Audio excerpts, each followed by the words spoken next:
to thank everybody for being here. So I want to thank everybody for being here, and especially all of the officials who gathered behind me, who participated in updating the status of what's going on, where we are, where we're going, what's needed, things like that. To start out, I would say that what we have observed in this entire Panhandle region is the aggregate of persistence, perseverance, prayer, resilience, and just an extraordinary response to those in danger. I have witnessed and observed some extraordinary damage in our state. It could be caused by hurricanes or tornadoes, and frequently when you see the aftermath of that damage, there's some semblance of a structure that is still there. When you look at the damages that have occurred here, it's just gone, completely gone.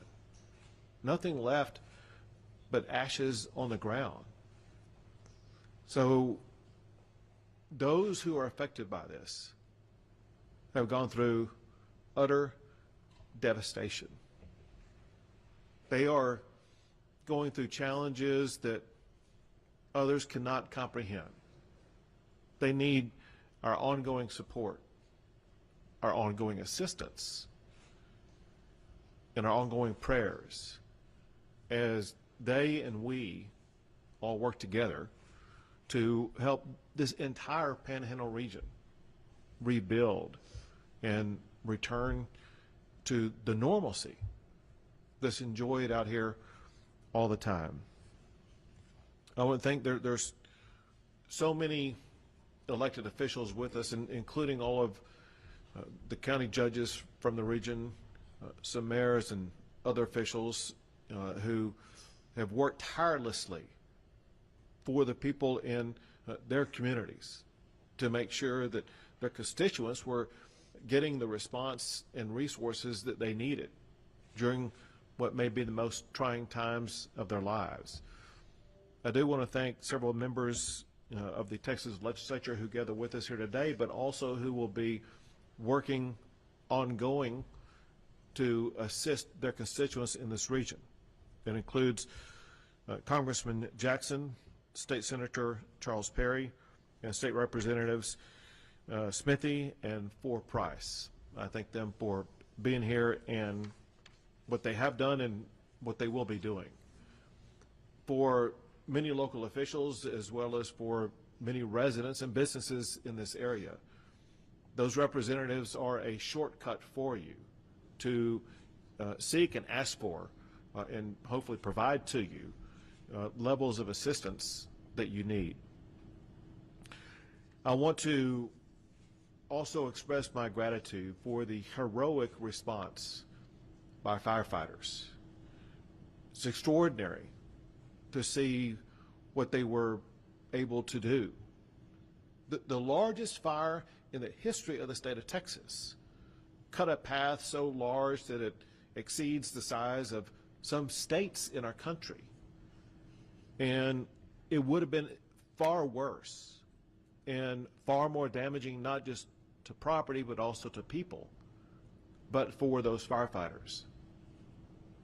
As I understand it, there is one person who lost her life.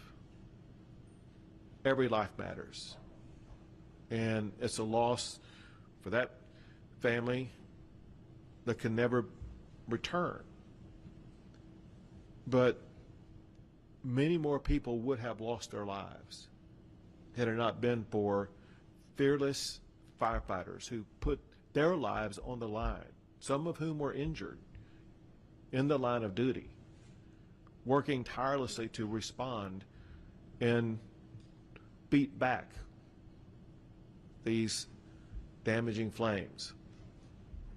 Also want to thank all of the emergency management professionals. There's a time when there's a need, when candidly you can't sleep. Emergencies don't have a start time and an end time like 9 to 5. They're 24/7. And these emergency management responders have been responding to this emergency around the clock in every community across the Panhandle to make sure that their needs were met. Along those lines, I want to thank the Emergency Management Director for the state of Texas, Chief Nim Kidd, who you'll hear from here shortly, but he himself is a former firefighter. He understands exactly what these people have gone through from his own personal firefighting experience, but also through his experience as being the lead person in the state of Texas to respond to every disaster that we have in this state. And every official that gathers with us today, representing every jurisdiction affected by this fire, knows that they have had immediate and ongoing constant access to Chief Nim Kidd, who has a primary responsibility, and that's to make sure that the need of every governmental entity in this entire region is met. And he has delivered on that job mission. I want to thank all of the county and city road workers and other different types of workers like that that have cleared roads, whether it would be to clear them for purposes of fire breaks or clearing them for purposes of people to get through areas that have been damaged. But not just the road workers, the city employees, the county employees, or the local employees, that they too have been working around the clock to either protect communities or to restore communities as quickly as possible. One thing that we talked about in the briefing is going through a disaster of this magnitude highlights the importance of emergency management preparedness. And many communities had emergency management plans that were put into place that proved to be effective, and far more damage would have occurred had those plans not existed and not been executed upon. And I express my gratitude for those who had the plans. There are 14 state agencies and 45 local agencies, all of whom have been working together to make sure that the needs that are extraordinary are being met as we speak to help address the challenges that are being faced by these local communities. Some early, and I will categorize as premature, assessments show that there are about 400 to 500 structures that have been destroyed. There's no way to say for certainty that's going to be the final number, because there's still the ongoing assessment process. I want to go through several different things that have no particular order, but all of which I would say are important. One is, even though we gather at a beautiful moment in a day right now, everybody needs to understand that we face enormous potential fire dangers as we head into this weekend. No one can let down their guard. Everyone must remain very vigilant. Winds are going to pick back up. The right elements for a fire will be around. And as much as everybody has gone through this, all of us must remain vigilant to make sure that all the steps are taken so that we continue to prevent the loss of life and do everything possible to contain fires, to minimize the encroachment of fires upon homes and cities across the entire region. Another thing I want to say, and that is that there's several things that I've done. One is to issue the disaster declaration. The other is to make requests for funds from the appropriate agencies. Another is every waiver that has been sought to assist in the process that has been sought has been granted. And I will continue to do so to accelerate the recovery process. Recovery is a huge issue right now. We have people who don't have a home, don't have a place to go to. Their home is gone. And we as a state, we as a community, and we as Texans need to collaborate together to work not just on that restoration process, but that restoration process takes a while. We need to work on the process of finding immediate and temporary housing for these individual people. These people are suffering. Some entities that are working on that include the Red Cross. The Red Cross is working, the representative is here with us right now, working with displaced families. Local churches are working with displaced families. We have at the state level the One Star Foundation, the Amarillo Foundation, and there are others, perhaps from each community or county affected by this. We all will work together for both temporary and permanent solutions for those who have been displaced. We understand there's a need for speed. The Red Cross and the churches and others working on this, that they will be working with the rapidity that's needed to meet the needs of those who are looking for a place to stay. One thing that's very important, I realize we are in a time of chaos, but even during that time of chaos and in the immediate aftermath of it, one thing that I as governor need is as much of an assessment of damages as possible. One thing that I will be seeking to do is to make a federal disaster declaration request.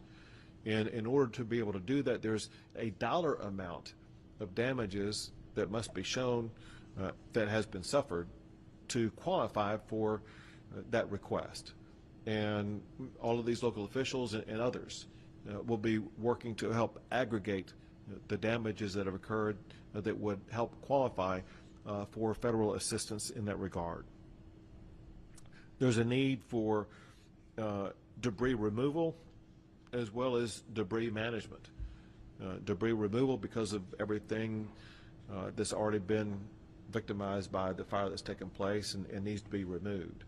And we will be working with local officials to make sure that they are able to manage that debris removal. We also need to work on the management of that so that it is not a catalyst for any type of fire that could be coming in the pathway. One issue that was frequently raised in our discussion is the need for greater air support, not just for this fire, but on an ongoing basis. And so there's two different time frames to look at that. One is the immediate time frame, meaning like today and tomorrow, and over the weekend, as we may be dealing with other fires that could be arising here within an hour or a few days. We have, I am told, the adequate air support that's going to be needed to be able to help combat those fires here in the coming days. But then we get into the longer term. We obviously are here for the long term. And we, being myself and my fellow members of the legislature, and as well as Ronnie Jackson, we're all going to work together to find a way to put together the air resources that are needed for fires that are, let's say, more unique or different in this region of the state of Texas than some others because of the extraordinarily high winds that were sustained in this area that candidly make it difficult to fly. But there have to be planes available that can fly through those heavy winds, that can lay down the retardant or the water that's needed in order to be able to contain and reduce fires. So just know that we know that's a long-term solution that must be addressed, that we will work on. And again, just to repeat myself, we are prepared as we speak right now for immediate needs for air cover in the event that fires do arise here in the coming days. One thing that was stated repeatedly that's been a tremendous help is the amount of hay that has been provided from other areas, other states. And I don't have a list of the states, but I do want to say this. If there's any state, any city, any community that's provided hay, as governor of Texas, I want to say thank you for your help. but also please send more. We don't know how long we're going to be going through this situation with inadequate hay for this region. So everybody here is very grateful for what's been provided, but we could use more. And we will continue to work on fire mitigation plans, both in the short term and in the long term. There's more to cover, but at this time I'm going to pass it off to Hutchinson County Judge Cindy Irwin. So I just want to start by saying thank you to Governor Abbott for coming up today, and Chief Kidd for that continued support from day one that we've received from all the agencies. I've got the area judges behind me here, and we can't say enough about the support that the agencies in Texas have given to us. It's amazing. It was from day one. What can we do to help you? And we appreciate that so much. I want to really say a great thank you to our emergency management here in Hutchinson County. They are top notch. Jerry Langwell, Jason Whistler, and Jason Pender, and our volunteer fire departments, they're amazing. They have saved our county, and all of the support that we've had from the other agencies that willingly come and just help us. We appreciate that. We can't say enough. So just thank you. Continue to pray for our Panhandle. We can use it. Thank you. Thank you. And Al Davis. Yes, sir. Thank you very much, Governor. First of all, I want to say that as the director of the Texas A&M Forest Service, our hearts really pine for you here in this region, and we wish you the best present in your recovery as we move forward. I want to say, Governor, that Texas A&M Forest Service really values the relationship that we have with the VFDs and all the locals and all the emergency response agencies, and working in support of Chief Kidd. We have a number of resources here on the ground to include aviation, equipment, and most importantly, people. So again, we're here preparing for this weekend. Thank you very much, sir. Now, Chief Kidd.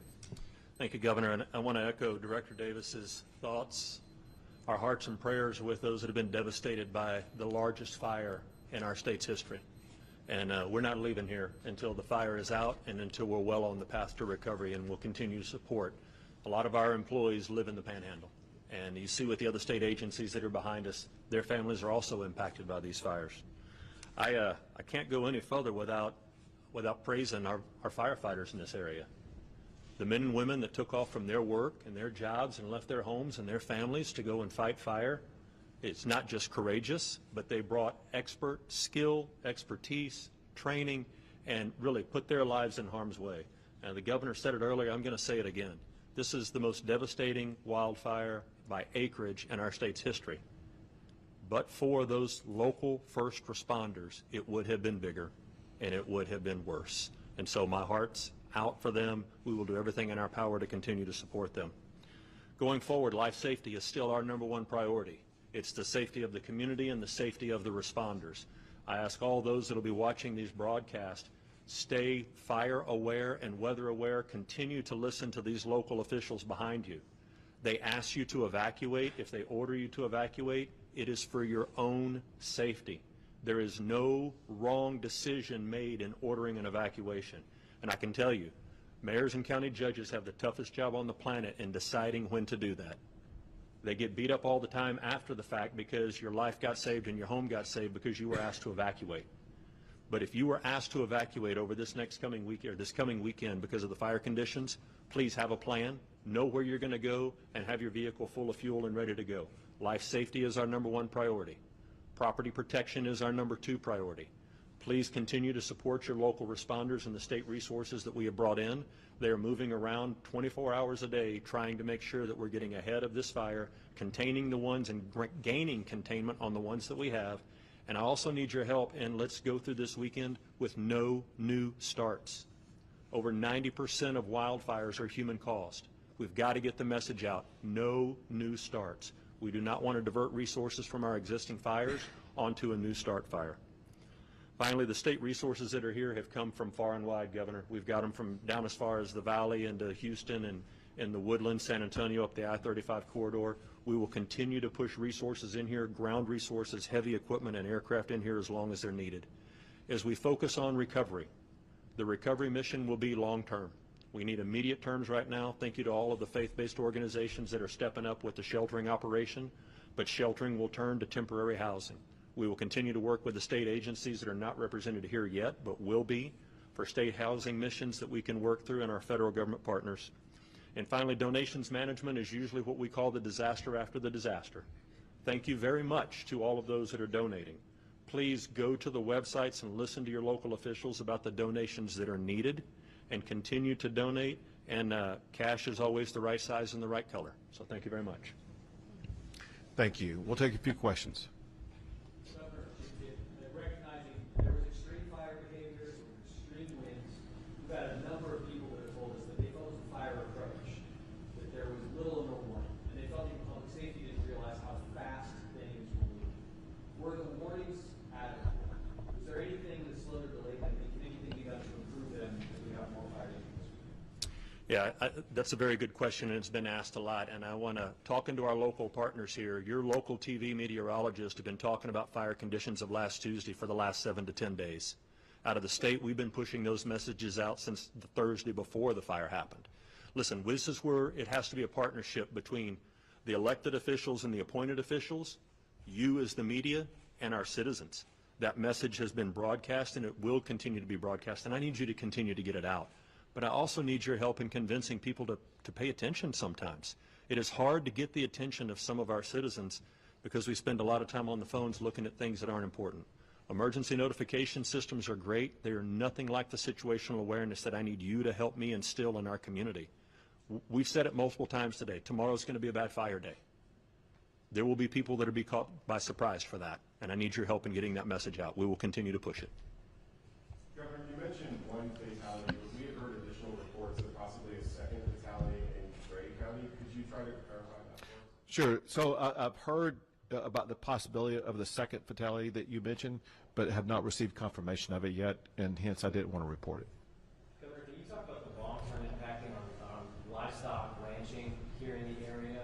I don't know if you've been in touch with Sid and been talking about just what ranchers can do to recoup any losses. I know you mentioned hay for livestock and bringing it up here, but is Texas prepared to face an issue with this, livelihood, because this was such a rough fire that took out so much ranch.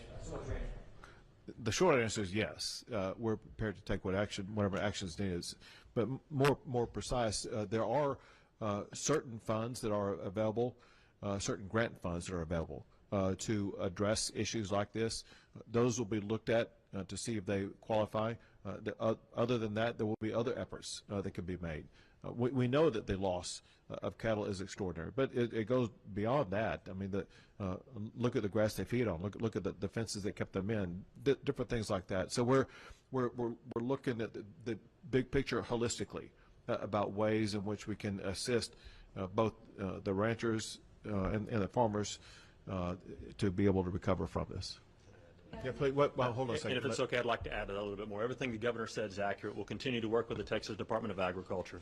But you also have the Texas A&M AgriLife extension agents that are here in each one of these counties, and they're going to continue to be here. The grant process and the state and federal grants for agriculture can be tedious and cumbersome. Our goal is to have in each county a place where those ranchers can go to get the right information about the right grants, because every one of them will have a little different application process. The short answer is we will continue to do our part to support them as much as we can, and we have the resources in place today for them to start talking to. Do you foresee a long-term impact on beef production in this area because of what's happening? Do we foresee a long-term impact? I really think we need to ask the ranchers that. I mean, there's Roberts County, 90% of that county is burned, right? There's going to be an impact in that county. But for the independent producers, that's a conversation we need to have with them about what that short or long-term impact will be for their organizations. What steps can citizens take to mitigate fire damage to their properties? Great question. Al, you want to hit that? Certainly. The big thing is, first of all, we have a website, Texas A&M Forest Service. We also have grants for individual homeowners to be fire wise, to do mitigation around their homes, to reduce fuels and what have you. So again, go to our website, Texas A&M Forest Service. It will give you some specific things that homeowners can do to be fire wise and to protect their homes. Where do the investigations stand for points of origin at this point in time for the local fires? I'm going to say we're going to continue to work with our local partners to do cause and origin determination. I would say all of that is still under investigation at this time, and I have received no official report yet. Sir, you mentioned that the cost is part of what will make this a federal disaster. Does cattle and livestock count in that number? So, great question, and it's going to be a little bit of a complex answer. Under the Federal Emergency Management Agency, FEMA, livestock does not count towards those thresholds. And that's why we've put one of our team members from the Texas Division of Emergency Management in every county with every county judge to help the citizens and the ranchers be able to know what grant programs to go to. We will continue to open disaster recovery centers. We'll need your help getting that message out of where and when they will be so that the individuals, whether they're just a homeowner or a producer, can come and get the answers to those very complex questions. Governor, 10 years ago, the Fritch area had a devastating fire where we lost hundreds of homes. Most of those homes were low-value homes and from people, frankly, that were low income. We received no state aid because of the low income, low value. Here we are again, and a large portion that homes lost is the same situation. These people need help. So how can we see that they get state aid? Right, and to add to that, one of the things we were talking about before we came out here, and that is that a lot of the people who have lost a home had no insurance. And so there are a lot of people in great need right now. And that's the exact kind of thing that we work with, whether it be the One Star Foundation or other foundations where we work to help people rebuild homes. But we need to gather more information, who does, who doesn't have insurance, different things like that. Then we can go about that process. Is that good? Are you saying that it will be a different process this time as it was 10 years ago? I can't tell you what happened 10 years ago. Okay. What I can tell you is that we have processes and organizations in place to assist with this rebuilding of homes. Governor, you mentioned injuries to firefighters and first responders. Do we have any idea, a number or severity of those injuries? Got that? So I know on the very first night we had 3 firefighters that were burned, treated, and released. I've been led to believe we have one that jumped off a truck and may have a fractured lower extremity. I think we heard one a rib injury right now. But again, great work by those local first responders and then all the resources coming in. Life safety is our #1 priority, and that will include those responders. I need them to be safe out there. Governor, what can you tell us about a federal command structure for dealing with this fire and the implementation? Would you said federal? I missed federal what? Federal, working with the federal government as far as like the U.S. Forest Service, Bureau of Land Management, Bureau of Affairs, as far as command and control structure for dealing with this fire. Got it. Hey, great question, and I'm glad you asked it. #1, in Texas, all disasters are local, and these county judges behind us are the emergency management directors for their communities. The state resources that are here and any federal resources that come in work at the direction with the blessing and consent of these judges behind us, part 1. Part 2 is we will continue to bring in state and federal partners. There is a national incident management team that is here with us today, and they will take over the organizational control of this and help us order additional resources as needed. They're an expert team. We've worked with them before, and we're glad they're in our state right now. Chief, 2 more questions, guys. Chief, can you tell us which area actually sustained the most structural damage when it came to property? We're hearing Fritch was kind of like the run of everything. And another part of this question, can you also explain how active the fire is now? We're hearing it's smolder. Can you just kind of talk about what you want to see today? Sure, and I'll let Director Davis add into some of that as well. But, you know, from the damage perspective in your populated areas, Rich, Canadian, we talked to the judge there, and you know, she's not here with us today because she didn't feel like she could leave her community because of the devastation there. I'll be traveling there early next week, if not over this weekend. What we see in home damages, we really is hard to explain right now because some of the fire, to your point, smoldering, still too hard to get into and count those damages, all right? So let's talk about smoldering fire and fire line. With a 1 million acre fire, It's a little over 550 miles, the perimeter of that fire. So think about that in sheer scope for a second. As fire continues to smolder right now, with the wind picking up tomorrow, the relative humidity coming back down, one ember can pick that up and drop it outside. Please do not get wrapped around the axle on containment percentages. Everybody wants to know what percentage container are we today. I do not want that to lead you to a false sense of security as far as fire weather through this weekend. It's going to be a very active weekend. Al, anything to add to that? I think you've covered it very well, Chief Kidd.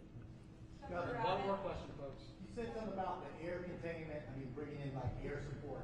Is there something that has happened with this fire that's going to make the way Texas looks at a region like this that needs so much air support for fires like this? Sure. It's something that when we realized that because of winds, because of other challenges, there was air support that was not provided initially. If it had been provided, it's possible that the fire could have been more contained. That's the kind of thing that lets me and other decision makers in Austin, Texas know that if we can provide the type of equipment and personnel that will be able to better fight fires like this, it's something that we need to step up and do. Bottom line is we want to make sure that we don't have a repeat of this type of fire in the future. Maybe the best tool that we could add to the toolbox to prevent a fire like this would be better, different types of planes to make sure that we would be able to drop retardant and other material that would slow or stop a fire. Thank you, everyone.